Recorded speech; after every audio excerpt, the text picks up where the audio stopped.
Hello. अब हमें ये तो बिल्कुल अच्छे से समझ आ गया है कि हेल्थ क्या है। आज के लेक्चर में हम समझेंगे कि हेल्दी होना और डिजीज फ्री होने में क्या डिफरेंस है। तो फिर चलिए पता लगाते हैं।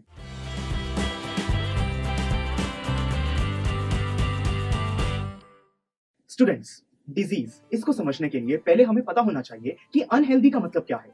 अगर आप डिजीज वर्ड को ब्रेक करेंगे तो पता चलेगा डिस प्लस ईज, यानी कि कोई अनकंफर्टेबल सिचुएशन। परंतु डिजीज का मतलब ये नहीं है।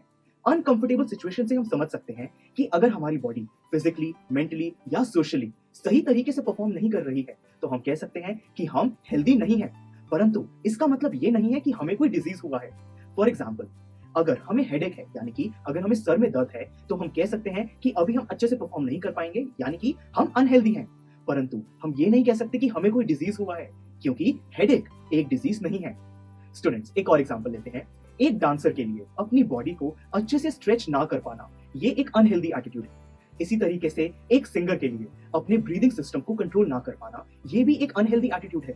तो मतलब कि ये कोई डिजीजेस तो है नहीं, पर ये लोग हेल्दी भी नहीं है। तो हम कह सकते हैं कि बिना किसी डिजीज के भी हम अनहेल्दी हो सकते हैं। तो इससे ये प्रूव होता है कि डिजीज फ्री होना और हेल्दी होना, ये दो बिल्कुल अलग अलग चीजें हैं।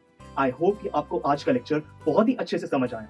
नेक्स्ट लेक्चर में हम ये पता लगाएंगे कि डिजीज होता क्या है और ये कैसा दिखता है, मतलब कि हम डिजीज को कैसे आइडेंटिफाई करते हैं। तो फिर चलिए मिलते हैं अगले लेक्चर में।